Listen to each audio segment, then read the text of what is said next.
Hello everyone. Welcome to Study Smart IAS PCS. This is day 17 of our Smart अध्ययन series. जो लोग इस video को पहली बार देख रहे हैं उन्हें बता दूं कि 17 डेज से लगातार ये प्रोग्राम चल रहा है और इसमें रात में डेली 9 बजे क्विज होते हैं which you have to attend. Those quiz are based on this video only. इसी वीडियो पर बेस्ड वो क्विज होते हैं. अगर आपने पुराने वीडियोस नहीं देखे हैं तो कोई इशू नहीं है. इस वीडियो का पुराने वीडियो से कोई लिंक नहीं है, आप बाद में देख सकते हो, लेकिन पहले इसको देख लो. ठीक है, चलिए शुरू करते हैं आज का लेक्चर. सबसे पहले इंटेलेक्चुअल प्रॉपर्टी राइट्स की बात करेंगे. थोड़ा सा कंफ्यूजिंग चीज़ें हैं टर्म्स हैं इसमें, तो इसको समझ लो अच्छे से. ठीक है, इंटेलेक्चुअल प्रॉपर्टी राइट्स होता क्या है? ये लीगल राइट्स होते हैं जो कि क्रिएशंस ऑफ द माइंड को प्रोटेक्ट करते हैं. आपके दिमाग ने कोई चीज़ क्रिएट करी है, आपने अपना इंटेलेक्ट बना के कोई चीज़ क्रिएट करी है, उसका कोई और मिसयूज़ करे, उसका कोई और क्लेम करे कि ये मैंने क्रिएट किया है, तो उस चीज़ से लीगल प्रोटेक्शन देने का काम करता है इंटेलेक्चुअल प्रॉपर्टी राइट. ठीक है, जो भी क्रिएटर्स हैं, ओनर्स हैं, ठीक है, उनको एक्सक्लूसिव राइट्स मिलता है उनकी क्रिएशन पे. ठीक है, जो भी चीज़ आपने क्रिएटिविटी से क्रिएट करी है उनको उन पर एक्सक्लूसिव राइट मिलता है. ठीक है, help them to earn financially and prevent unauthorised use exploitation. ये चीज़ अगर आपके पास आपके एक्सक्लूसिव राइट्स हैं आपके क्रिएशन के, तो आप किसी को फाइनेंशियली, मतलब आप फाइनेंशियली अर्न कर सकते हो. अगर कोई आपकी क्रिएशन को यूज़ करेगा तो आपको पे करेगा. ठीक है, आप अनऑथोराइज्ड यूज़ को प्रिवेंट कर सकते हो, कोई मिसयूज़ नहीं कर सकता आपके क्रिएशन का. तो इन्हीं सब चीज़ों के लिए इंटेलेक्चुअल प्रॉपर्टी राइट्स होते हैं. अब इसकी कई सारी कैटेगरीज होती हैं. ठीक है, जैसे पहली कैटेगरी है कॉपीराइट की. कॉपीराइट होता है क्रिएटिव वर्क के लिए. देखो दोनों में सी आ रहा है, राइट. कॉपीराइट मतलब क्रिएटिव वर्क के लिए. सपोज आपने कोई बुक लिख दी, लिटरेचर, कोई म्यूज़िक बनाया है आपने, कोई धुन सोची है आपने मन में, कोई गाना लिखा है, कोई गाना गाया है. ठीक है, या कोई ऐसा आर्ट वर्क है जो आपका खुद का है, उस पर कोई और क्लेम नहीं कर सकता कि वो उसका है. ठीक है, आप अगर उस गाने के, उस लिटरेचर के, उस आर्ट के क्रिएटर हो तो आपके पास एक्सक्लूसिव राइट्स है कि आप उसको रिप्रोड्यूस कर सकते हो, उसको डिस्ट्रीब्यूट कर सकते हो एंड उसको अडेप्ट कर सकते हो. ठीक है, आपके पास एक्सक्लूसिव राइट्स हैं उस वर्क के, और कोई नहीं कर सकता आपके अलावा. राइट, आपके क्रिएटिव वर्क्स के एक्सक्लूसिव राइट्स आपके पास हैं इन कॉपीराइट्स. कॉपीराइट्स मतलब फॉर क्रिएटिव वर्क्स. ट्रेडमार्क्स क्या होता है? ट्रेडमार्क्स एक तरह से आपकी ब्रांड आइडेंटिटी होती है. ठीक है, आपका एक, हर ब्रांड का एक डिस्टिंक्टिव सिंबल होता है. ठीक है, उसके डिस्टिंक्टिव नेम होते हैं, लोगो होते हैं, जो कि वो अपनी गुड्स एंड सर्विसेज के लिए यूज़ करते हैं. उन सिंबल्स को, उन लोगोस को कोई और यूज़ नहीं कर सकता. फॉर एग्जांपल नाइकी के शूज़ पे ऐसे बना होता है, वो एक पर्टिकुलर शेप है, उस शेप को एज इट इज़ कोई दूसरा यूज़ नहीं कर सकता. कोई ऐसे कर देगा, ठीक है, कोई ऐसे कर देगा, कोई ऐसे कर देगा, बट एग्जैक्ट जो ये वाला शेप है ये कोई और नहीं कर सकता यूज़ नाइकी के अलावा. ठीक है, तो इस तरह से ट्रेडमार्क होते हैं ये. Help consumers distinguish products of different companies. जो डिफरेंट कंपनीज के प्रोडक्ट है उनको डिस्टिंग्विश करने में हेल्प करता है. ठीक है, अगर आपने एक बार ट्रेडमार्क ले लिया अपने सिंबल का, अपने नेम का, तो फिर ठीक है. पेटेंट क्या होते हैं? पेटेंट एक्सक्लूसिव राइट्स होते हैं for new, useful and non obvious inventions. अब ये new, useful, non obvious inventions होते क्या हैं? सपोज़ किसी ने कोई नई वैक्सीन बना दी, किसी ने कोई नई मेडिसिन बना दी, या कुछ ऐसा जो यूज़फुल हो आज सोसाइटी के लिए, कुछ ऐसी नई खोज करी, कोई नया इन्वेंशन करा, उस पर पेटेंट मिल जाता है उनको. ठीक है, यानी कि उस प्रोडक्ट पे कुछ लिमिटेड टाइम तक एक पर्टिकुलर इंसान की या कंपनी की मोनोपॉली होगी फिक्स पीरियड तक. ठीक है, तो पेटेंट क्या होता है? नई इन्वेंशन पे होता है. ठीक है, कोई ऐसी जो यूज़फुल हो और बहुत ऑब्वियस इन्वेंशन ना हो, कुछ नया किसी ने खोजा हो, उस पर पेटेंट मिलता है. राइट. इंडस्ट्रियल डिज़ाइन क्या होती है? ये उन चीज़ों को प्रोटेक्ट करता है जो विजुअल और एस्थेटिक एस्पेक्ट्स प्रोवाइड करते हैं किसी प्रोडक्ट के डिज़ाइन को.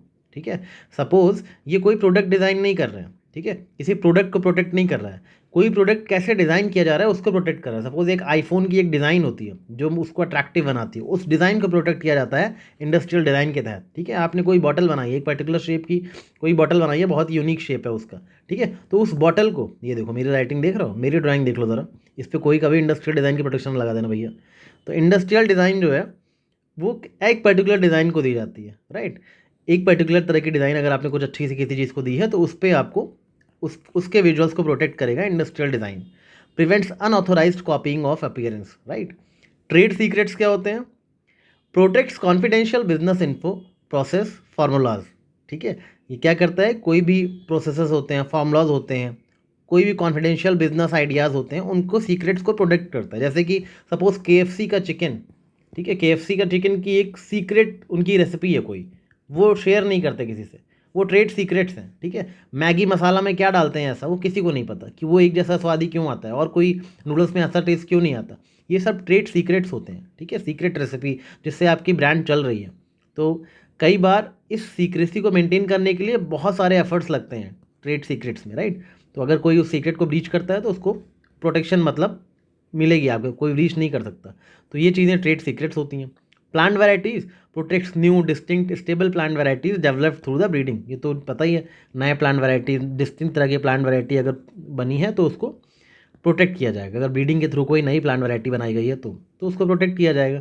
तो ये डिफरेंट तरीके के हैं, ठीक है। Trademark, copyright, patent, industrial design, trade secrets, plant varieties. ये आएगा कि इसमें से कौन से आईपीआर के पार्ट हैं, नहीं है, इस तरह से क्वेश्चन आते हैं। तो एक बार इसको बेसिक डिफरेंस आपको समझ आ गया तो एग्जाम में क्वेश्चन आएगा तो गलत नहीं करोगे, राइट। बाकी जीआई टैग क्या होता है ये तो आप लोग को पता ही होगा, राइट। कोई ऐसा प्रोडक्ट है जो एक स्पेसिफिक जोग्राफिकल लोकेशन पर ही प्रोड्यूस होता है, ठीक है। वो उसकी क्वालिटी, रेपुटेशन, यूनिक कैरेक्टरिस्टिक होते हैं उस लोकेशन से जुड़े हुए। तो कोई एक प्रोडक्ट जो किसी एक स्पेसिफिक जगह पे ही फेमस है उसको जीआई टैग दिया जाता है, ठीक है। तो जीआई टैग भी आईपीआर का पार्ट है। तो आईपीआर के ओवरऑल पर्पस क्या हो गए? Safeguards creations, inventions, innovations, promotes creativity and economic development, ठीक है। क्रिएशंस को सेफगार्ड करना, ठीक है, इन्वेंशंस को, इनोवेशंस को सेव करना और क्रिएटिविटी को प्रमोट करना, इकोनॉमिक डेवलपमेंट को बढ़ावा देना, ये सब आईपीआर का पर्पस होता है। आगे बात करते हैं ब्रिटिश एरा के लैंड रेवेन्यू सिस्टम की। देखो इसमें एक्चुअली मैंने टॉपिक क्यों रखा है, क्योंकि ये तीन होते हैं, परमानेंट सेटलमेंट, ठीक है, महलवारी सिस्टम और रेवतवारी सिस्टम। इसमें आप थोड़े से कंफ्यूज हो जाते हो, एग्जाम में जब स्टेटमेंट बेस्ड क्वेश्चन आएगा तो थोड़ा सा कंफ्यूज हो जाते हो आप लोग, इसलिए मैंने इसको यहाँ कवर कर लिया। तीनों में डिफरेंस समझ लो और तीनों में कौन कौन से नेम्स इन्वॉल्व हैं, तीनों के रीजन्स कौन कौन से हैं, ये सब चीज़ें एक बार देख लो अच्छे से, ठीक है। क्योंकि ऐसे आसान क्वेश्चन एग्जाम में गलत करना आप एफर्ट नहीं कर सकते। सबसे पहले देखेंगे परमानेंट सेटलमेंट के बारे में। 1793 का था ये, लॉर्ड कॉर्नवालिस के टाइम का। कैसे याद रखोगे कॉर्नवालिस परमानेंट सेटलमेंट, कैसे याद रखोगे ये चीज़? वैसे तो आपको याद होगी, फिर भी जिनको नहीं याद हो ऐसे याद करना कि कोई कॉर्न बेचने वाली थी, कोई कॉर्न बेचने वाली लड़की थी, ठीक है, जो कॉर्न बेचा करती थी, तो उसको क्या बोलोगे? कॉर्न वाली, पॉपकॉर्न वाली, ठीक है। तो कॉर्न वाली के साथ आप परमानेंट सेटल हो गए, कॉर्न वाली के साथ आपने डिसाइड किया कि परमानेंटली सेटल हो जाओगे आप। इस तरह से इसको दिमाग में बिठा लो कि कॉर्नवालिस के टाइम पे परमानेंट सेटलमेंट आया था।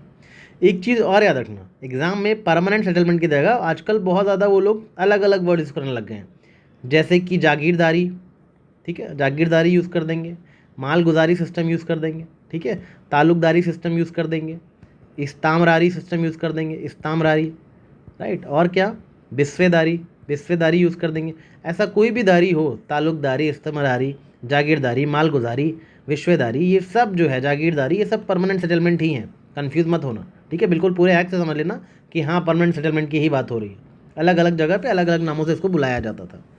अब ये परमानेंट सेटलमेंट सिस्टम जो था ये Bengal, Bihar, Orissa, Banaras, divisions of UP, इन सब जगहों पे था। मतलब यूपी के बनारस वाले एरिया में, समझ रहे हो, मतलब मेनली ये ईस्टर्न इंडिया में था, देख रहे हो ना, यूपी के भी ईस्टर्न वाले हिस्से में है, उड़ीसा, बिहार, बंगाल वाला पूरा ईस्टर्न हिस्से में परमानेंट सेटलमेंट फैला हुआ है, ठीक है।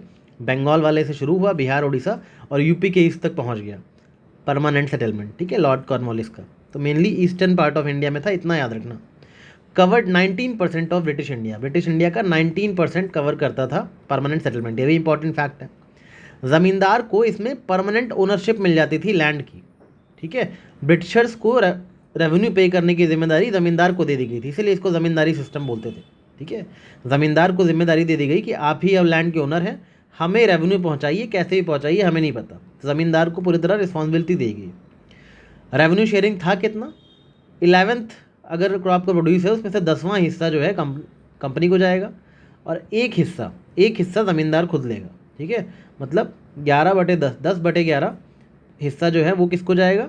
कंपनी को जाएगा और 1/11 जाएगा लैंडलॉर्ड को, राइट। मतलब 10 पार्ट जो है क्रॉप का ले जा रहे हैं ब्रिटिशर्स और एक पार्ट ही सिर्फ मिल रहा है ज़मींदार को, ये चीज़ याद रखना, ठीक है। Made zamindars powerful but exploited pageants, इस परमानेंट सेटलमेंट में क्या हुआ, ज़मींदार को तो पावर मिल गई बट पीजेंट्स जो असल में खेती कर रहे हैं उनको लैंड पे कोई राइट नहीं मिला गया, ज़मींदार उनको एक्सप्लॉइट कर रहे हैं, उनको पैसे चाहिए तो कौन देगा भाई। तो ये सारी दिक्कत यहाँ पे आई परमानेंट सेटलमेंट में। इतना याद रखना कि मेनली इसमें ज़मींदार्स की बल्ले बल्ले हो गई, ठीक है। रेवतवारी सिस्टम किसने फाउंड किया था? Thomas Munro and Colonel Read ने, ठीक है, 1820 का है ये। कैसे याद रखोगे कि मुनरो और रीड का था रेवतवारी सिस्टम? देखो कभी भी अगर आप रेवतवारी याद है, रोते वाले, रोने वाली, ठीक है, इस तरह से रेवतवारी मतलब रोने वाली, ठीक है, थोड़ा सा रोने जैसा साउंड कर रहा है, राइट। तो थॉमस मुनरो में भी यही है, मुनरो। अगर किसी का मन रो रहा है ना, अगर आप मन से रो रहे हो, आप बाहर से प्रेटेंड करोगे आप बहुत खुश हो, बाहर से आप प्रिटेंड कर रहे हो कि बहुत खुश हो, लेकिन मन से आप रो रहे हो। कोई ना कोई कहीं ना कहीं से आके रीड कर ही लेगा, आपकी आंखों में रीड कर ही लेगा कि आप जो है मन से रो रहे हो। मन से अगर रो रहे हो तो कोई ना कोई आके रीड कर ही लेगा कि आप अंदर से रो रहे हो। तो मन से रोया मत करो, अंदर से खुश रहा करो, वरना कोई ना कोई रीड कर लेगा। ठीक है, तो रेवतवारी सिस्टम, रोने वाली सिस्टम को याद करना। ठीक है, थॉमस मुनरो और कर्नल रीड। ये कहाँ पे था? परमानेंट सेटलमेंट तो हमने देखा ईस्टर्न इंडिया में था। ठीक है, ये वाला जो सिस्टम था ये बॉम्बे, ठीक है, मद्रास वाले एरिया में और नॉर्थ ईस्ट के आसाम में था। ठीक, नॉर्थ ईस्ट के आसाम वाले एरिया में, ठीक है, बॉम्बे मद्रास इधर था ये वाला। तो इतना याद रखना आपको कि नॉर्थ ईस्ट में था और बॉम्बे मद्रास में था रेवतवारी सिस्टम। ये जो है 51% ऑफ ब्रिटिश इंडिया कवर करता था, लार्जेस्ट शेयर था। परमानेंट सेटलमेंट सिर्फ 19% कवर कर रहा था, but Ryotwari system 51% of British India को कवर कर रहा था। इसमें डायरेक्ट सेटलमेंट था between government and cultivator. Cultivator को ही रियॉर्ड बोलते थे, फार्मर्स को रियॉर्ड बोलते थे। ज़मींदार का इसमें कोई रोल था ही नहीं। डायरेक्ट कल्टीवेटर्स को जो है जिम्मेदारी दी गई कि आप ही हमें डायरेक्टली पे करोगे। ठीक है, फार्मर को ओनरशिप राइट्स दिए गए लैंड के, ज़मींदार को नहीं, फार्मर को जो कल्टीवेशन कर रहा है उसको ओनरशिप राइट दिए गए। फार्मर ही रिस्पॉन्सिबल था कि ब्रिटिशर्स को रेवेन्यू पे करने के लिए। तो ये डिफरेंस था रेवतवारी और परमानेंट सेटलमेंट में। अब आप सोचोगे सर महलवारी सिस्टम क्या था? अच्छा, ये जो रेवतवारी था इसमें टैक्स जो है 33% से 55% ऑफ द प्रोड्यूस था। ठीक है, अब महलवारी सिस्टम में 1822 का था, उसके 2 साल बाद। ठीक है, देखना इसमें 2 लोगों का नाम आता है मेनली। इसमें आप बस हॉर्ट मैकेंजी का नाम याद रखना, रॉबर्ट मार्टिन्स बर्ड का भूल जाओ चलेगा, बट हॉर्ट मैकेंजी का नाम तो ज़रूर याद रखना। महलवारी सिस्टम का क्रेडिट नहीं जाता है किसको? हॉर्ट मैकेंजी को, राइट। अब महल भी तो किसी का मकान ही होता है ना जी। महल है किसी का तो किसी का तो किसी को तो मकान होगा ही जी। तो महल को भी मकान बोल सकते हैं। ठीक है, तो महल मकान ऐसे याद रखना। ठीक है, मकान महल इतना करके याद रख लिया, राइट। अब अगर इनका भी याद रखना है, बर्ड का भी, तो याद रखना कि मकान के ऊपर बर्ड बैठी हुई है। कैसे भी करके बस दिमाग में बैठा लो एक बार। ये कहाँ पे था? ये यूपी का था, पूरा यूपी यहाँ पे था, सेंट्रल इंडिया में। ठीक है, सेंट्रल इंडिया और वेस्टर्न इंडिया में, पंजाब वाले रीजन में, पंजाब, ठीक है, एमपी, यूपी, इस सब रीजन में महलवारी सिस्टम फैला हुआ था। ये 30% ऑफ ब्रिटिश इंडिया को कवर करता था। ये तीनों परसेंटेज इंपॉर्टेंट है, याद रखना। Permanent settlement 19% of India cover कर रहा है, रेवतवारी सिस्टम 51% इंडिया कवर कर रहा है, और आपका Mahalwari system 30% of British India को कवर कर रहा है। ठीक है, ये तीनों परसेंटेज याद रखना, इंपॉर्टेंट है, पूछे गए हैं पहले भी और आगे भी पूछे जाएंगे। महल का मतलब यहाँ पे विलेज है। ट्रिक में तो मैंने मकान बताया, बट एक्चुअली महल का मतलब विलेज था। पूरा विलेज एक साथ मिलके लैंड के ऊपर उसके राइट्स होंगे। मतलब लैंड के ऊपर किसका राइट है? गांव का राइट है। पूरे विलेज का एक साथ गांव के लैंड पे कब्जा है, और विलेज जो है एक साथ रेवेन्यू पे करेगा ब्रिटिशर्स को। ठीक है, जो विलेज का हेड है वो ब्रिटिशर्स को रेवेन्यू पे करेगा, क्योंकि विलेज का यानी पूरे महल का हक है लैंड पे। ठीक है, इसमें टैक्स रेट था अप टू 60%। तो ये तीनों में डिफरेंस आपको याद रखना, तीनों के फाउंडर्स का नाम याद रखना, बस इतना ही करना है, राइट। आगे कुछ ट्रॉपिकल साइक्लोन्स के टाइप होते हैं, वो कौन से रीजन में आते हैं वो बहुत ज़्यादा इंपॉर्टेंट है। कई बार मैच करने में देता है, आपको भूल जाते हो बार बार कि वेली वेली कहाँ है, हैरिकेन कहाँ आता है। एक बार इनके रीजन्स हल्का सा देख लो, कोशिश करो कि याद हो जाए, ताकि कभी मैच द कॉलम में है तो आपकी गलत नहीं हो क्वेश्चन। ठीक है, साइक्लोन तो इंडियन ओशन में आता है, आपको पता ही है, इंडियन ओशन याद रखना साइक्लोन का मेनली। ठीक है, साउथ पैसिफिक में भी आता है, बट मेनली इंडियन ओशन आएगा। ऑप्शन में इंडियन ओशन ही देंगे वो। साइक्लोन तो पता है इंडियन ओशन में आता है। ठीक है, हमेशा आप सुनते हो न्यूज़ में। हरिकेन, ये सारे ट्रॉपिकल साइक्लोन्स के ही नाम हैं अलग अलग। ठीक है, ट्रॉपिकल साइक्लोन्स के टाइप हैं ये। टेम्परेट साइक्लोन आए तो ग्राउंड कर देना। ठीक है, ट्रॉपिकल साइक्लोन के रीजन वाइज नेम दिए हुए हैं। हरिकेन मेनली कहाँ आता है? या तो ऑप्शन में कैरेबियन से दिया होगा या फिर यूएस से दिया होगा। ठीक है, तो मेनली कैरेबियन से दिया रहता है, और कैरेबियन से दिया रहेगा तो यूएसए आपको अपने आप याद आ जाएगा, राइट। देखो, हरिकेन, कैरेबियन, दोनों में देखो आर आई आ रहा है, हरी करी। ठीक है, तो हरी करी याद रखना, बस हमेशा याद रहेगा। कैरेबियन सी के आसपास आता है हरिकेन। ठीक है, नॉर्थ अटलांटिक ओशन में, यूएसए के बॉर्डर पे, बस इतना याद रखना है। ये सारी चीज़ें आपस में जुड़ी हुई हैं, USA, Caribbean sea, north Atlantic, right. तो हरी करी याद रखना, इतना बस याद रहेगा। टाइफून कहाँ आता है? टाइफून ये साउथ, ये चाइना सी नहीं है, चाइना सी और जापान वाला रीजन जो है, यानी कि नॉर्थ पैसिफिक में, वेस्टर्न नॉर्थ पैसिफिक में चाइना सी जापान वाला रीजन है, वहाँ पे आता है टाइफून। ठीक है, तो ऐसे याद रखना। अगर टाइफून में चाइना दे दे, जापान दे दे, चाइना सी दे दे, तो सब करेक्ट हो गया। कैसे याद रखोगे? देखो, टाइकोंडो नाम सुना होगा, थोड़ा सा जापानीज कोरियन नेम है फाइटिंग का। ठीक है, तो उसी रीजन में आता है ये, नॉर्थ वेस्टर्न नॉर्थ पैसिफिक वाला रीजन में, चाइना सी जहाँ पे है। ठीक है, फिलीपींस, जापान, कोरिया वाला जो रीजन है ना, वहाँ पे इसको टाइफून बोलते हैं, क्योंकि वहाँ पे सारी चीज़ों के नाम ऐसे हैं, टाइकोंडो जैसे नाम है वहाँ पे। इस तरह से याद रखना। अच्छा, उस रीजन की बात हो रही है। मेनली आपको अगर ये टाइफून आएगा तो आपको चाइना सी दिया जाएगा या जापान दिया जाएगा ऑप्शन में, तो दोनों सही होंगे। ठीक है, विली विलीज ऑस्ट्रेलिया दिया जाएगा या नॉर्थ ऑस्ट्रेलिया दिया जाएगा? आपको ऑस्ट्रेलिया याद रखना है विली विली को लेके। कैसे याद रखोगे? ऑस्ट्रेलिया हमेशा क्रिकेट वर्ल्ड कप क्यों जीत जाता है? बिकॉज ऑस्ट्रेलिया की विल पावर स्ट्रांग है। विल पावर ऑस्ट्रेलिया की बहुत स्ट्रांग है, याद रखना। बाकी बैगुई फिलीपींस, फिलीपींस में इसको बैगुई बोलते हैं। कैसे याद रखोगे? बैग्यू बैगुई जो भी बोलना है बोल लो। लुई फिलिप एक ब्रांड होती है ना, लुई फिलिप, तो लुई फिलिप का आपका बैग है, ठीक है। लुई फिलिप, लुई फिले जो भी इसको बोलते हैं, उसका ही बैग है। इस तरह याद रखना, एक ब्रांड है, उसका बैग है, आपने उसका बैग ले लिया है, राइट।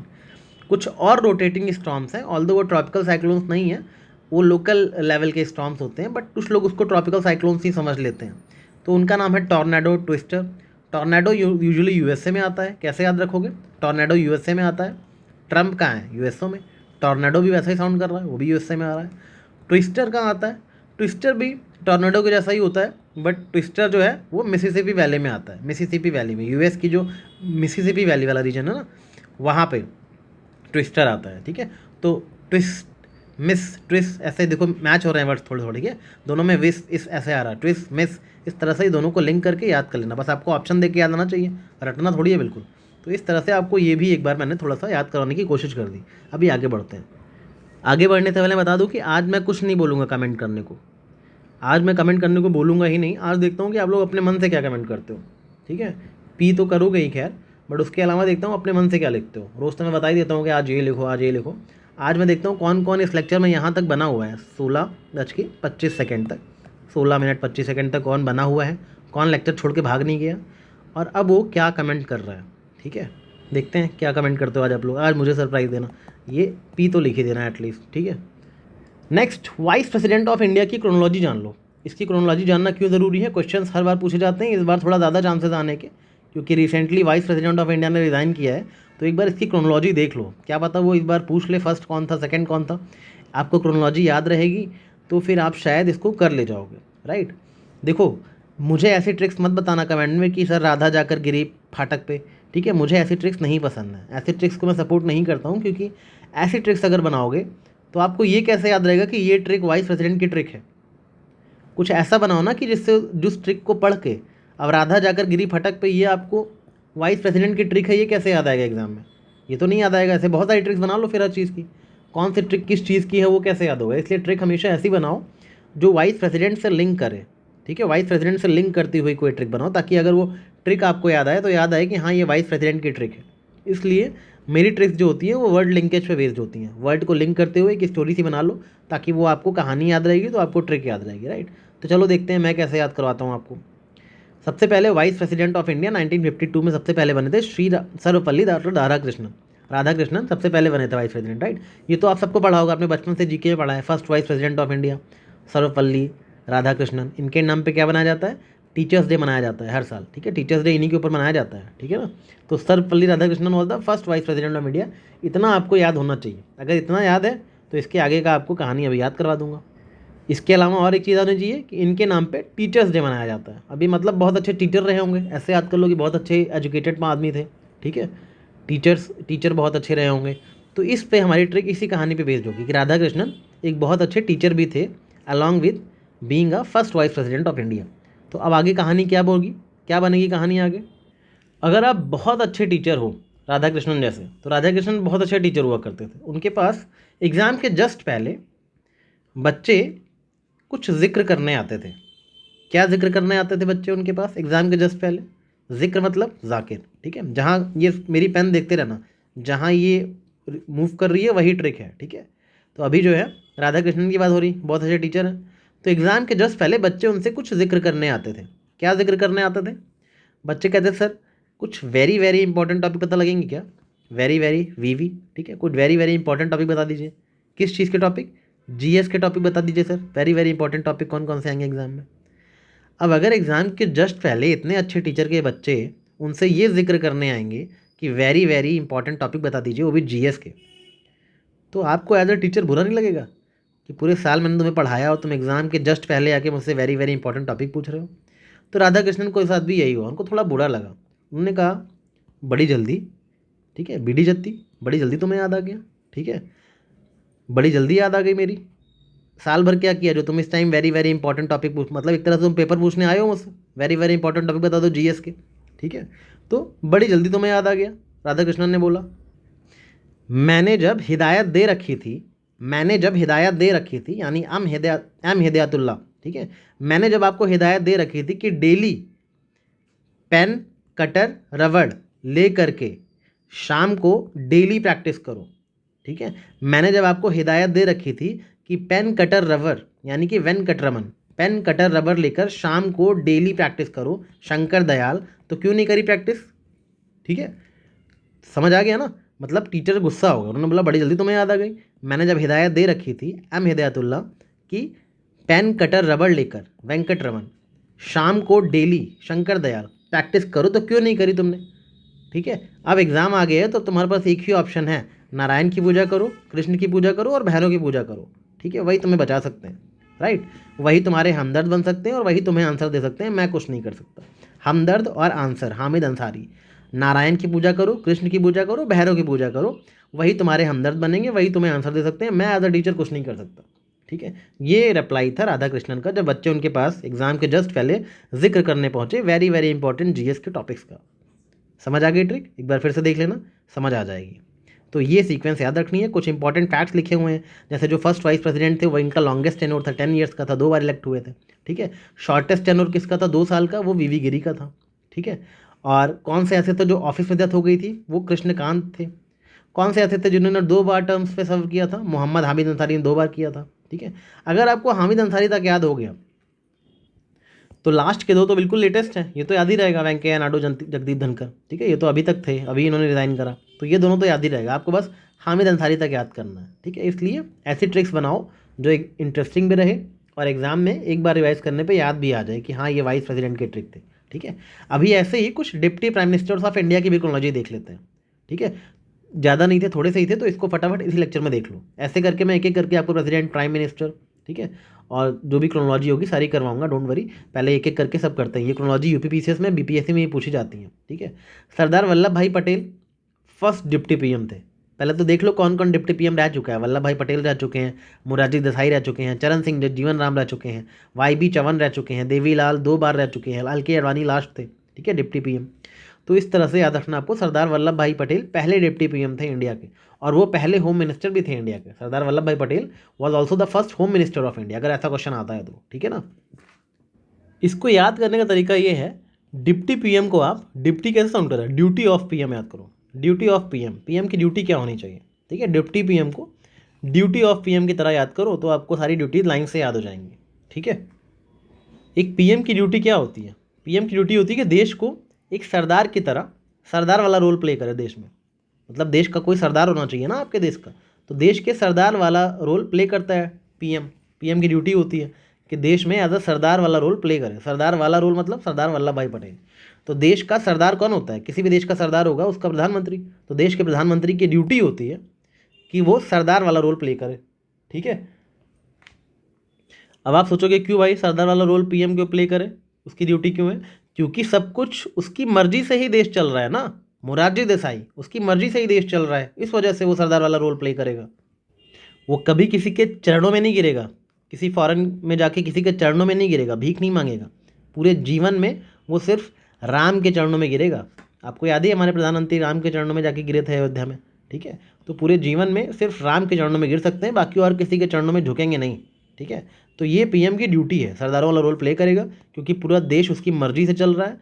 किसी के चरणों में झुकेंगे नहीं, जीवन में सिर्फ राम के आगे झुकेंगे, राम के चरणों में, ठीक है। साथ ही साथ पीएम की ये भी ड्यूटी है, पीएम ये भी चाहेंगे, वाई बी चौहान पीएम ये भी चाहेंगे कि देश की जो देवियाँ हैं, देश की जितनी देवियाँ हैं, यानी देश में जो वुमेन है वो भी थोड़ा एडवांस बने। देश की देवियाँ थोड़ी एडवांस बने, वुमेन का एडवांसमेंट हो, वुमेन का एम्पावरमेंट हो, ठीक है। तो देश की देवियाँ एडवांस बने, इसको याद, ये भी चाहेंगे पीएम, ठीक है। वाई बी चौहान मतलब ये भी चाहेंगे, देवियाँ मतलब देवीलाल 2 बार बने, और अडवाणी मतलब थोड़ी एडवांस बने हमारे देश की देवियाँ, वुमेन का एम्पावरमेंट हो। यही बस पीएम की ड्यूटी है, ठीक है। फिर से रिवाइज कर लो, ड्यूटी पीएम की क्या होनी चाहिए? ड्यूटी पीएम मतलब डिप्टी पीएम, ठीक है, कि वो सरदारों वाला रोल प्ले करे, क्योंकि देश में उसकी मर्जी चल रही है, उसकी मर्जी से देश चल रहा है। उसको कभी किसी के चरणों में झुकना नहीं चाहिए, जीवन में सिर्फ राम के चरणों में झुकना चाहिए। और एक पीएम ये भी चाहेगा कि देश की देवियाँ एडवांस बने, बस इतना सा था। एक बार रिवाइज कर लो, सब याद हो जाएगा, राइट। अगर आप लोगों ने अभी तक हमारा ग्रंथ बैच ज्वाइन नहीं करा है तो कर लो। मैं आपके अंदर फोमो क्रिएट नहीं कर रहा हूँ, क्योंकि मैंने ही पढ़ाया है, इसलिए मुझे पता है वो कितना यूज़फुल हो सकता है। सुपर 30 में एक्चुअली जो बैच 2 लॉन्च करा है उसमें अभी 5-6 सीट्स बची हैं, उसमें मैसेज कर लेना, अगर उसमें मिल जाए तो वो बेस्ट है। अगर उसमें नहीं मिलता है तो ग्रंथ will be there tailor exams, उसको आप ज्वाइन कर सकते हो। मुझे पता है सितंबर में बहुत लोग करोगे, ठीक है, बट बहुत हैक्टिक हो जाएगा आपके लिए। अभी से कर लोगे थोड़ा आराम रहेगा, ठीक। सितंबर में भी करोगे तब भी पॉसिबल है 30 डेज में फिनिश करना, बट अभी कर लोगे तो थोड़ा रिलैक्स रहोगे। अभी करोगे तो दिन में 4-5 लेक्चर देख के भी कवर कर लोगे सिलेबस, राइट। पूरे ट्रिक्स के थ्रू मैंने घटना चक्र पढ़ाई है, सिर्फ उनके लिए है जिन्होंने घटना चक्र कभी अच्छे से नहीं पढ़ी है, क्योंकि घटना चक्र थोड़ी इंपॉर्टेंट है। मैं ये टॉपिक्स भी वहीं से ला रहा हूँ, राइट, एग्ज़ाम के लिए।